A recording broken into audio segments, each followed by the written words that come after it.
Hello everyone and welcome back to Minds Mine tutorials. So हमारा आज का topic है stripping and fertilisation of ova and sperm. इस पूरे टॉपिक का नाम अगर हम देखना चाहें तो इस तरह से कुछ रहता है और ये एक्वा कल्चर में जनरली पूछा जाने वाला टॉपिक है। सो स्ट्रिपिंग के ऊपर एक पीडीएफ फॉर्मेट के अंदर नोट्स टाइप ऑलरेडी चैनल पर अपलोडेड है, पर उसमें एक्सप्लेनेशन नहीं था। इस वीडियो सेगमेंट में हम स्ट्रिपिंग क्या होती है, इसके सारे डिसएडवांटेजेस, एडवांटेजेस और भी जो इंपॉर्टेंट चीजें हैं वो हम सभी चीजों को यहाँ पर कवर करने की कोशिश करेंगे। सो स्टार्ट करते हैं विदाउट अ फर्दर अडू। यहाँ पर स्ट्रिपिंग का सबसे पहले मीनिंग क्या होता है थोड़ा बहुत समझे अगर हम, तो फिशेस के अंदर कहीं ना कहीं ब्रीडिंग से रिलेटेड फिशेस के अंदर ब्रीडिंग से रिलेटेड जितनी भी चीजें होंगी उसी को कहीं ना कहीं स्ट्रिपिंग समझते हैं। अभी यहाँ पे एक पिक्चर आपको दिखाई दे रहा होगा, फिश के यहाँ पर आप देख रहे होगे उसके एग्स को यहाँ से रिट्रीव किया जा रहा है। इस प्रोसेस को हम कहीं ना कहीं स्ट्रिपिंग कहते हैं। तो यहाँ पर आपके सामने कुछ टर्मिनोलॉजीज की मैंने यहाँ डेफिनेशन भी लिखती रखी है, वो हम देखते हुए जाएंगे नीचे। सो स्पॉनिंग क्या होती है? सबसे पहले स्पॉन का मतलब होता है eggs and sperms released into water by aquatic mammal. As a verb it means process of releasing the eggs and sperms. इसको कहते हैं स्पॉनिंग। ठीक है, तो ये स्पॉनिंग नेचुरल प्रोसेस हो गई। लेकिन स्ट्रिपिंग एक तरह की आर्टिफिशियल जैसी प्रोसेस है जिसमें ह्यूमन मैनुअली जो एग्स होते हैं उसको रिट्रीव करते हैं। राइट, आगे बढ़ते हैं। So stripping mature fish collected from nature. Stripping में सबसे पहले क्या होता है, जो मैच्योर फिशेज होती है उनको नेचर से कलेक्ट किया जाता है और उनके अंदर से जो एग्स होते हैं उनको रिट्रीव किया जाता है। इस प्रोसेस को कहीं ना कहीं हम स्ट्रिपिंग कहते हैं। अब हमारे पास नोट्स आ जाते हैं फाइनली इसके। सो स्ट्रिपिंग जो होती है is the removal of the germ cell of sexually mature fishes for breeding. इसमें सबसे पहले स्ट्रिपिंग की डेफिनेशन में आती है कि आप रिमूवल करते हो जर्म सेल्स का, यानी कि वो रिप्रोडक्टिव सेल्स जो कि सेक्सुअली मैच्योर फिशेस से हम रिट्रीव करते हैं फॉर ब्रीडिंग। ठीक है, इमीडिएटली आफ्टर स्ट्रिपिंग, जैसे स्ट्रिपिंग होती है the breeding fish should be release into water. जो भी आपने फिश ली थी, जैसे इसके यहाँ से एग्स को रिट्रीव किया था, तो इसको इमीडिएटली वापस से वाटर के अंदर डाल दिया जाता है। ये दूसरा पॉइंट होता है इसका। और जैसे उसको रिलीज करते हैं वाटर में एट द हार्वेस्टिंग साइट और into the river of origin. जहां से आपने उसको हार्वेस्ट किया था, उस फिश को लिया था, या तो उसी जगह पर छोड़ देते हैं या फिर जो रिवर ऑफ ओरिजिन है वहां तक उसको रिलीज कर देते हैं। नेक्स्ट चीज क्या होती है, the advanced technique of the artificial propagation of common carp involves a hormonal treatment prior to hand stripping. लेकिन होता क्या है, आजकल हमारी टेक्निक थोड़ी ज्यादा एडवांस हो गई। पहले के टाइम पे सिर्फ नॉर्मली फिशेस लाई जाती थी, मैच्योर फिशेस ढूंढकर उनमें से एग्स को रिट्रीव करते थे एंड देन उनको अगेन वाटर में रिलीज कर दिया जाता था। बट अब जो प्रोसेस है उसमें क्या होता है, आर्टिफिशियल प्रोपोगेशन होता है। फॉर एग्जाम्पल एक कॉमन कार्प है, नॉर्मल फिश है, कॉमन कार्प फिश को कहा जा रहा है, उसको लिया जाता है, उसको पहले हार्मोनल ट्रीटमेंट दिया जाता है, उसको इंजेक्शन दिए जाते हैं जिससे कि वो प्रॉपरली जर्म सेल्स, उसके ओव्यूलेशन प्रॉपर हो, उसके जर्म सेल्स अच्छे से जल्दी मैच्योर हो जाए। सारी चीजों के इंजेक्शन लगाए जाते हैं जो कि हार्मोनल ट्रीटमेंट होता है। और ये काम स्ट्रिपिंग करने से पहले किया जाता है। स्ट्रिपिंग का मतलब अब आप समझने लगे, जब हम फिश के अंदर से उसके जर्म सेल्स को, उसके रिप्रोडक्टिव सेल्स को रिट्रीव करते हैं, उस चीज को हम कहते हैं स्ट्रिपिंग। तो यहाँ पर स्ट्रिपिंग से पहले अगर हार्मोनल ट्रीटमेंट हो रहा है उसको हम आर्टिफिशियल प्रोपोगेशन कह सकते हैं। इसमें मैच्योर स्पॉनर्स यानी मैच्योर फिशेस को लिया जाता है और उनमें से स्पर्म्स और एग्स को लिया जाता है। जरूरी नहीं कि ओनली फीमेल फिशेस में से ही एग्स रिट्रीव हो रहे, बल्कि मेल जो फिशेस होती है उनमें से स्पर्म्स को भी रिट्रीव किया जाता है। तो स्पर्म्स और एग्स दोनों यहां से हमारे पास आ जाएंगे। अब दूसरी चीज क्या होती है, stripping all males and females prefer to minimise space. अब ऐसा माना जाता है कि आप सिर्फ फीमेल्स को मत स्ट्रिप करो बल्कि मेल्स को भी करो, दोनों को करो। इससे मिनिमाइज होगी space and equipment requirements and to maximise production efficiency. इससे हमारा जो फिशरी प्रोडक्शन में जो लोग वर्क करते हैं उनका फिशरी का प्रोडक्शन इससे बढ़ भी जाता है, क्योंकि ज्यादा से ज्यादा स्पर्म्स और एग्स अगर रिट्रीव होंगे तो ज्यादा फर्टिलाइजेशन होगा, ज्यादा फर्टिलाइजेशन होगा तो ज्यादा ऑफस्प्रिंग्स बनेंगे, ज्यादा ऑफस्प्रिंग्स बनेंगे तो फिश का प्रोडक्शन ज्यादा हो जाएगा ऑटोमेटिकली। राइट, अब आगे बढ़ते हैं।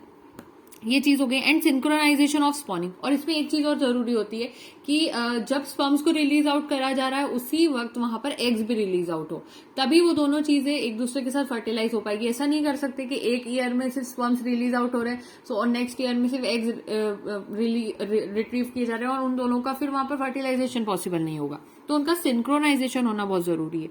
सो manually stripping fish will often increase fertilisation rates. Stripping की वजह से फर्टिलाइजेशन रेट्स भी बढ़ता है। इससे और ज्यादा uniform dispersal of fertilised eggs होता है among the production units and prevent the brood group from eating the eggs. मतलब जो ब्रूड फिश होती है, यानी कि ब्रूड फिश इसको कहते हैं group of mature individuals in aquaculture for breeding purpose. ये बात आपको समझ में आ गई होगी यहाँ से। तो ये कुछ पॉइंट्स हैं कि जो हमें पता होना चाहिए कि ये एडवांटेजेस में कहीं ना कहीं इंक्लूड हो जाते हैं. So stripping should be carried out as soon after ovulation as possible. जैसे ही ओव्यूलेशन होता है फिशेज में, मैच्योर फिशेज में, वैसे ही उनका स्ट्रिपिंग का प्रोसेस शुरू कर दिया जाता है. Fish should be anaesthetised. पहले फिश को बेहोश किया जाता है, एनेस्थीसिया लगाया जाता है एंड एग्जामिन 6 to 12 आवर्स. उसको 6 से 12 घंटे तक एग्जामिन किया जाता है और फिर उसको फाइनल इंजेक्शन दिया जाता है. बिफोर स्ट्रिपिंग, और स्ट्रिपिंग से पहले क्या होता है, both the male and female should be clean and dried around the went.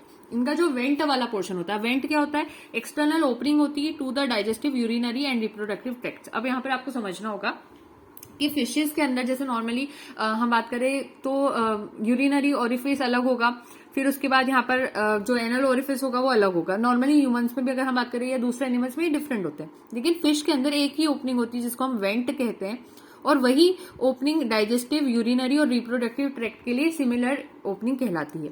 और मोस्ट फिशेज में it is immediately in front of the anal fin. जहां उनका एनल फिन होता है ठीक उसके उधर ही वहां पर ये ओपनिंग जिसका नाम वेंट होता है वो पाई जाती है. तो सबसे पहले 6 से 12 घंटे तक तो आपने एनेस्थीसिया लगा के फिश को चेक करना है कि उसको कोई प्रॉब्लम तो नहीं हो रही. उसके बाद फिश को क्लीन और ड्राई किया जाता है, वहां से साफ किया जाता है, वेंट वाले एरिया से उसको ड्राई किया जाता है वो ओपनिंग के उस तरफ से, और एक सॉफ्ट टॉवल से ये सब चीजें की जाती है. Because residual anaesthetic will kill sperm. क्योंकि वो जो एनेस्थीसिया आपने उसको थोड़ी देर पहले बेहोश करने के लिए लगाया था फिश को, वो अभी भी अगर उस वेंट के आसपास अगर लगा रह गया, इस ओपनिंग के आसपास लगा रह गया, तो उससे स्पर्म्स किल हो जाएंगे. इसलिए बहुत जरूरी है कि उसको पूरी तरह से क्लीन कर दिया जाए.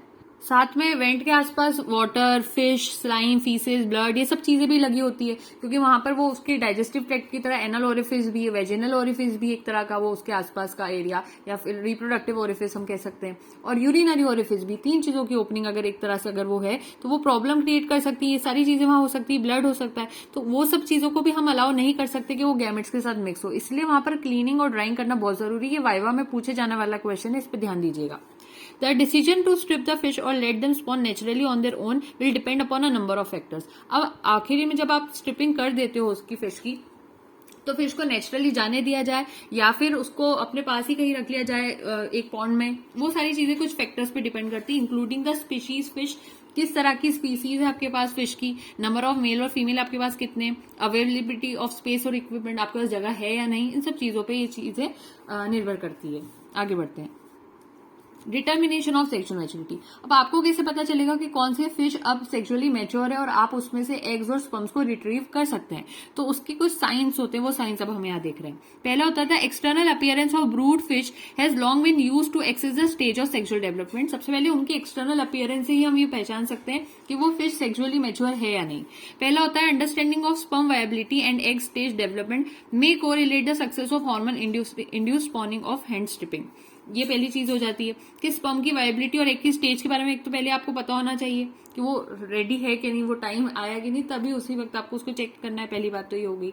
उसके बाद अगर हम फीमेल में देखें तो फीमेल में स्वॉलन जेनेटल ओपनिंग दिखाई देती है और मेल में जेनेटल पेपिला दिखाई देता है जो कि स्वॉलन हो जाता है. ये सबसे पहला उनका सेक्सुअल मैच्योरिटी का साइन होता है. अब आगे बढ़ते हैं. Sampling eggs and sperms. अब brood fish must be sampled quickly. जैसे आप ब्रूड फिश को सैंपल करेंगे तो जल्द से जल्द उसको सैंपल करना होगा carefully to minimise the physical injury and stress, ताकि उसको कोई फिजिकल इंजरी और स्ट्रेस नहीं आए. और बिफोर सैम्पलिंग द टेस्टीज और ओवरीज द फिश में बी एनेस्थाइज. अगर आप उसकी सैम्पलिंग कर रहे हैं, यानी वहां पर स्ट्रिपिंग का प्रोसेस परफॉर्म कर रहे हैं, उसमें से सैम्पलिंग करेंगे, इकट्ठा करेंगे एग्स और स्पर्म्स को, तो उससे पहले फिशेज को अच्छे से एनेस्थीसिया लगाना जरूरी होता है ताकि उनको कोई प्रॉब्लम ना हो. It is best to keep the fish in the water when sampling. और ये ज्यादा अच्छा होता है कि फिशेज की जब स्ट्रिपिंग हो रही हो तो उनको वाटर के अंदर ही रखा जाए ताकि वो वहां पर डिस्कम्फर्ट में ना आए. तो ये पहली चीज होती है. दूसरा होता है सैम्पलिंग द टेस्टीज. एक मिनट, आपने शायद ये पोर्शन लिख लिया होगा यहाँ से. अब आगे बढ़ते हैं. तो अब इसमें देखते हैं sampling the testis. In some species of fish the males change in appearance during the spawning season. कुछ ऐसी फिश स्पीशीज होती है जिसमें मेल्स जो होते हैं उनका जो अपीयरेंस होता है स्पॉनिंग सीजन के टाइम पे चेंज होता है. Milt can usually be stripped from males when they are ready for spawning. अब यहाँ पर मिल्ट क्या होता है? मिल्ट का मतलब होता है seminal fluid of fish. For example semen हम कहते हैं जिस चीज को, उसी को कहीं ना कहीं फिशेज में मिल्ट का नाम दिया जाता है. तो सेमिनल फ्लूइड जो होता है फिश का वो यूजुअली स्ट्रिप्ड होता है from males when they are ready for spawning by applying gentle pressure to the abdomen. उनका जो एब्डोमेन होगा उस पर जेंटल प्रेशर अप्लाई किया जाता है between the pelvic fins and the went. Went की जो प्लेस है और पेल्विक फिन्स वाला जो प्लेस है उसके वहां पर उस पर प्रेशर लगाया जाता है, जिससे कि वहां पर उसके जो स्पर्म्स होते हैं या फिर उसका जो मिल्ट होता है वो इजीली रिलीज आउट हो जाएगा वहां से। So the colour of the milt जो होता है वो usually creamy white to greyish white होता है। Number of sperm in a volume of milt is extremely variable. ये बहुत ज्यादा अलग अलग दिखाई देता है हर डिफरेंट फिश के अंदर, ranging from millions to billions of sperm per millimetre. Creamy white milk contains more sperm per volume than greyish white milk. अगर आपको कुछ क्वेश्चन आ जाए एग्जाम में कि क्रीमी व्हाइट मिल्क और ग्रेइश व्हाइट मिल्क इन दोनों के कंपैरिजन में ज्यादा स्पर्म पर वॉल्यूम किस में पाए जाते हैं, तो वो क्रीमी व्हाइट मिल्क में ज्यादा पाए जाते हैं। ठीक है, तो मैं यहाँ लिख देती हूँ सी और जी के बीच में ऐसे याद रखना है आपको, right.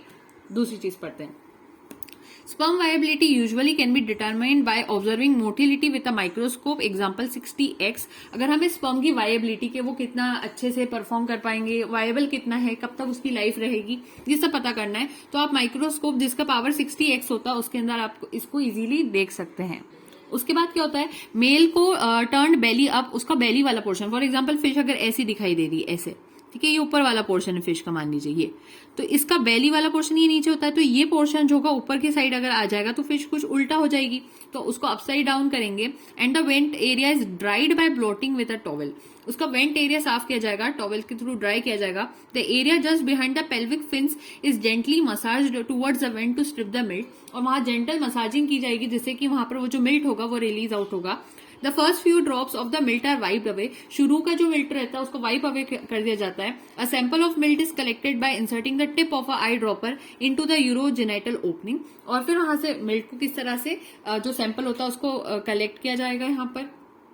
Suction is applied by stripping to draw milt into the eye dropper. Eye dropper में धीरे धीरे करके मिल्ट को पूरा सक्शन के थ्रू पूरा कलेक्ट किया जाता है। A drop of milk is placed on a cover slip and a drop of water is placed on a glass slide. The cover slip with the milk is placed on the drop of water, gently placed over the slide. और immediately उसको microscope में सबसे पहले check किया जाता है कि अभी ये रेडी है या नहीं मिल्ट रिलीज आउट करने के लिए, क्योंकि एकदम से सारा मिल्ट अगर रिलीज आउट करवा दिया तो वो वेस्ट हो जाएगा। तो पहले उसको चेक करना होता है वायबल है या नहीं, फिर देन सारा मिल्ट वहां से उसका फिश का कलेक्ट किया जाता है, मेल फिश का। ठीक है, the sperm remain active in water for very short period of time. और स्पर्म्स का ये रहता है कि बहुत कम टाइम के लिए वाटर में एक्टिव हो पाते हैं, usually less than 1 to 5 minute, 1 से 5 मिनट से ज्यादा नहीं रह पाते। Depending on the species of fish ये चेंज हो सकता है, टेम्परेचर ऑफ द वाटर पे भी डिपेंड कर सकता है। और males with the milk that have no or low mobility should be discarded. और ये देखा जाता है ऐसे मेल्स जिनके जो मिल्क है उसके अंदर जो स्पर्म उनके अंदर कोई मोबिलिटी ही नहीं है या बहुत कम मोबिलिटी, तो ऐसे स्पर्म्स को डिस्कार्ड कर दिया जाता है और ऐसे फिशेस को अगेन फिर यूज करने से वहां पर मतलब भी नहीं रहेगा। उसके बाद आती है सैम्पलिंग द ओवरीज। अभी आपने वहां से टेस्टी से सैम्पलिंग कर ली, अब यहाँ ओवरीज की बारी आती है, यानी फीमेल फिश का काम है। तो stripping off the female fish is carried out by gently pressing their abdomen with a thumb from the pectoral fin towards the genital papilla. वहां पर क्या था, पेल्विक जो फिन था वहां से और वेंट के बीच में जेंटल प्रेशर था। यहाँ पर पेक्टोरल फिन की तरफ से प्रेशर लगाते हुए आप जेनिटल पेपिला तक जाते हो, थंब के थ्रू एब्डोमेन पे प्रेशर लगा के, तब वहां पर स्ट्रिपिंग परफॉर्म होती है। So ovulated eggs will flow out easily in a thick jet from the genital vent and are usually collected to a dry plastic container. अब यहाँ पर ओव्यूलेटेड एग्स इजीली बाहर आ जाते हैं और उनको ड्राई प्लास्टिक कंटेनर में स्टोर किया जाता है। However female fishes with secondary female sexual characters include plumpness of abdomen and redness of the vent. जब फिशेज रेडी हो जाती है तो आप उसमें देखोगे कि उसका एब्डोमेन में थोड़ी सी प्लम्पनेस आ जाती है और उसका वेंट थोड़ा सा रेड दिखाई देता है, ये उसके साइंस होते हैं, राइट। आगे बढ़ते हैं। Several test are available to determine the development stage of the egg in the fish ovary. अगर अब ये यहाँ पर भी चेक करना होगा कि फिशेस के जो एग्स वो रेडी है या नहीं, जैसे अभी हमने स्पर्म्स को माइक्रोस्कोप में चेक किया था। इसके लिए क्या होता है, पहले एग का अपीयरेंस होता है, दूसरा होता है physiological state of the egg. दोनों ही जो चीजें होती है वो रिक्वायर्ड होती है जिससे कि आप चेक कर सकते हो कि एग सैंपल सही है या नहीं। सबसे पहले एग सैंपल लिया जाता है, कैथेटर उसमें इंसर्ट किया जाता है थ्रू द जेनिटल ओपनिंग और उसको रोटेट किया जाता है। जब जेंटली थ्रेडिंग की जाती है ओविडक्ट इनटू द ओवरी, धीरे धीरे ऐसे करते करते आप ओवरी तक पहुंचते हो उस ट्यूब से। और अगर कुछ रेजिस्टेंस फील होता है the tube should be removed and reintroduce at a slightly different angle. ऐसा ना हो कि फिशेस को कुछ प्रॉब्लम हो जाए जब आप वहां पर कैथेटर, एक ट्यूब जैसी होती है जिसको आप इंट्रोड्यूस करते हैं, तो आप अगर ऐसा लग रहा है कुछ डिस्कम्फर्ट आ रहा है, कुछ रेजिस्टेंस महसूस हो रहा है जब आप ट्यूब को अंदर ले जा रहे हैं फिशेस की ओवरी के साइड, तो अगर कुछ भी रुकावट लगती है तो उसको वापस से रिलीज आउट करना होता है और फिर अगेन उसको अंदर डालना होता है किसी दूसरे एंगल पे, ताकि फिशेस को प्रॉब्लम ना हो। और अगर जरूरी होता है तो सक्शन अप्लाई कर दिया जाता है कैथेटर बाय माउथ से और a syringe to draw small number of eggs in the tube. ये पूरा प्रोसेस हो गया इसका। आगे बात करते हैं हैंड स्ट्रिपिंग की।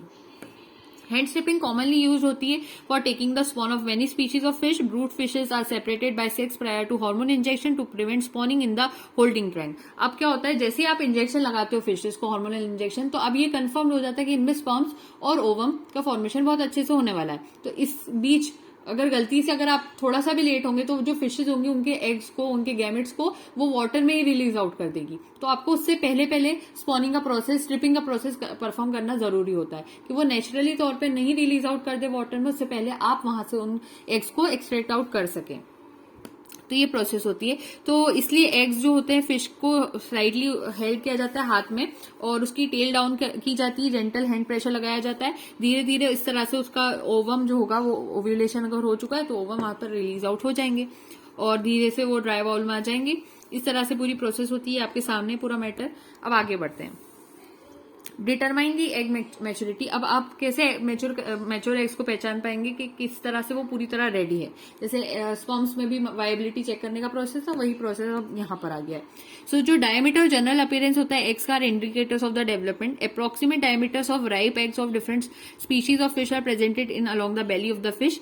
The color of ripe egg, small amount of physiological SA also varies with the species of fish. Lime solution is drawn into flakes. Immature eggs, अब यहाँ पर मेन पॉइंट आ गया। हाँ, इमेच्योर एग्स जो होते हैं वो ज्यादा स्मॉलर होते हैं राइप एग्स के मुकाबले। तो ये छोटे हैं और ये बड़े हैं, ऐसा होता है। Usually nearly clear or opaque white or yellow colour के हो सकते हैं depending on the fish species. इसका कलर ऐसा हो सकता है। Eggs that have begun to break down reabsorb in the ovary appear whitish in colour. जो ब्रेक डाउन होने लग जाता है जिन एग्स का, वो ओवरी में ही वहीं पर रिजॉल्व हो जाते हैं, तो उनका कलर जो होता है वो जनरली व्हाइटिश कलर का होता है। तो ये सारी चीजें होती है, आप उससे पहचान सकते हैं। और जो रिजॉल्व होने लग जाते हैं, ऐसे एग्स सॉफ्ट और पार्शली डिफ्लेटेड होते हैं rather than firm and round. वो ज्यादा स्ट्रांग नहीं दिखाई देंगे, फर्म और राउंड नहीं दिखाई देंगे, थोड़े से बिल्कुल फ्लेकी टाइप हो जाते हैं, थोड़े से मतलब उनमें एक टाइटनेस नहीं होती, उस टाइप के दिखाई देते हैं। तो उससे आप पहचान पाओगे कि अब खराब हो गए, अब लेने से उनको वहां पर मीनिंग नहीं रहेगा। So movement of the nucleus, germinal vesicle from the center of the egg to the edge is a preliminary step to ovulation. The nucleus of an egg is the resting phase is located in the center. As the egg matures, the nucleus moves to the end that contains the opening through which the sperm enters. When the nucleus is near one edge of the eggs are considered ripe and the fish should be injected by the hormone.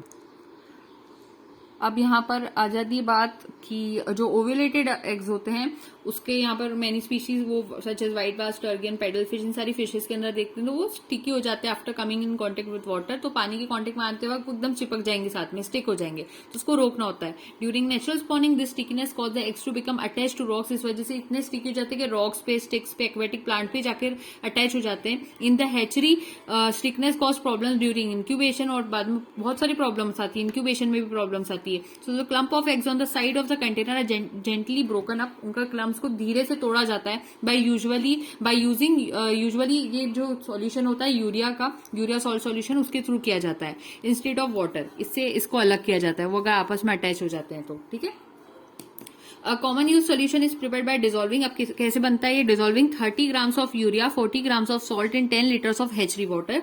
Bye using urea salt solution instead of water, the spawn can be fertilised without the egg sticking. A commonly use solution is prepared by dissolving 30 grams of urea, 40 grams of salt in 10 litres of hatchery water. After fertilisation this eggs are processed and incubated separately. और जैसे वो eggs जो attach हो गए थे वो अलग होते हैं एक दूसरे से, उनको इंक्यूबेट कर लिया जाता है सेपरेटली। अब ये जो मिल्क था उसको स्टोर कैसे किया जाता है, ये उसके पॉइंट्स है यहाँ पर। तो इसको मिल्क जो होता है collected from males and store up to 3 weeks prior to stripping eggs. 3 हफ्ते तक आप इसको कर सकते हो, मिल्क को स्टोर कर सकते हो। मेल्स जो होते हैं कैप्चर्ड एनएसआईज, ये सारी प्रोसेस अब आपको पता है, मैं यहाँ से रीड आउट करती हूँ आगे से। Care must be taken to ensure the water, urine, intestinal contents lime और blood is not mix with the milk. जब भी मिल्क मतलब कलेक्ट किया जाता है ये सारी चीजें मिल्क के साथ मिक्स ना हो, तो इसलिए मिल्क को सेपरेटली स्टोर किया जाता है और उसमें कंटामिनेशन बिल्कुल अलाउड नहीं होता। इसको स्टेराइल प्लास्टिक बैग में रखा जाता है जिसमें थोड़ी सी एंटीबायोटिक भी रखी जाती है, 50 micrograms of dry streptomycin sulphate पर मिलीमीटर ऑफ मिल्क। इस तरह से थोड़ी सी उसमें एंटीबायोटिक रखनी होती है जिससे कि वहां बैक्टीरियल इन्फेक्शन ना कॉज हो कुछ भी, और बैक्टीरिया को कंट्रोल भी किया जाए फिर उसके बाद बैग में थोड़ी सी ऑक्सीजन फिल की जाती है, सील किया जाता है रबर बैंड से, जेंटली स्पॉइल किया जाता है एंटीबायोटिक्स के साथ, और इस तरह से उसको स्टोर करना होता है। इसको do not freeze the milk as this will kill the sperm. आप मिल्क को फ्रीज नहीं कर सकते वरना वहां पर स्पर्म जो किल हो जाएंगे। तो bags of milk should be laid flat to maximise the surface area of milk expose to the oxygen and immediately stored on ice in a cooler or a refrigerator. लेकिन उनको फ्रीज नहीं करना है, fridge में रखना है लेकिन refrigerator में रखना है, लेकिन फ्रीजर में नहीं रखना है। समझ में आ रही बात? तो ये दो डिफरेंस समझ लेना है आपको यहाँ पर। दूसरी चीज होती है ऑक्सीजन अच्छे से लगते रहना चाहिए वहां पर मिल्क को, वरना वो वहां पर डिस्टर्ब हो जाता है, खराब हो जाता है। और यहाँ पर आप ये पॉइंट देखेंगे, the motility of stored sperm should be check before it is use to fertilise eggs. और जब भी आप फर्टिलाइज करवाने वाले हो एग्स के साथ तो वो मोटिलिटी फिर से चेक करना होती है स्पर्म्स की, ताकि वो अगर प्रॉब्लम आ गई तो मतलब भी नहीं रहेगा उसको वहां पर फर्टिलाइज करवाने में। So milk with no or low mobility should be discarded. उसको डिस्कार्ड कर दिया जाता है। When using stored milk to fertilise the spawn it should be mixed with water first and gently shaken for 5 seconds before being added to the bowl with the eggs. Remember the sperms remain active in water for a very short period of time, so this must be done quickly. इसको जल्दी करना होता है। Disadvantages आ गए finally. कुछ ऐसी females होती है वो वहां पर एग्स रिलीज नहीं करती और बहुत डिफिकल्ट होता है एक्यूरेटली एस्टिमेट करना कि कब वो टाइम आएगा जब उनमें एग्स रिलीज आउट होंगे, तो इस वजह से बहुत प्रॉब्लम आती है। और ये इंपॉर्टेंट होता है to determine the exact time of ovulation when hand stripping. जब हैंड स्ट्रिपिंग कर रहे हो तो आपको ओव्यूलेशन का टाइम पता ही होना चाहिए। जैसे कि ट्राउट्स जो होती हैं उनमें eggs are usually stripped within 3 to 4 days। जैसे ओव्यूलेशन होता है उसके 3 से 4 दिन में वहां पर स्ट्रिपिंग को परफॉर्म करना जरूरी हो जाता है। नेक्स्ट पॉइंट है, eggs taken more than 15 hours before ovulation cannot be accurately staged using this method। और फ्रीक्वेंट और rough handling of females retard ovulation. अगर बहुत बार बार किसी फीमेल के साथ स्ट्रिपिंग परफॉर्म की जाएगी तो उसका ओव्यूलेशन धीरे धीरे रिटार्ड होता है, रुकने लगता है, जिससे उसकी स्पॉनिंग सक्सेस जो होती है वो कम होने लगती है और फिश की मोर्टिलिटी भी इंक्रीज हो जाती है। जल्दी फिशेस की डेथ होती है इस केस में। So do not try to squeeze और force the egg from the fish, this will only injure the female. Females में इंजरी आ सकती है, इसलिए बहुत ध्यान से ये करना होता है। Attempting to hand strip to a female fish that has only partially ovulated will result in few mature eggs and physical damage to the ovaries preventing a complete spawn. ये सारे डिसएडवांटेजेस होते हैं, उनमें एनिमल्स को भी injury हो सकती है, इसलिए सब चीजों में बहुत ध्यान रखना जरूरी होता है।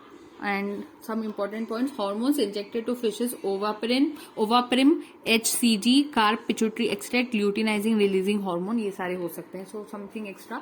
So यहाँ पर ये पूरा टॉपिक कंप्लीट हो जाता है जो कि MSc और BSc स्टूडेंट्स दोनों के लिए यूजफुल है, जो हमने आज पूरा कवर कर लिया with notes. So thank you so much and don't forget to like, share and subscribe. Happy learning.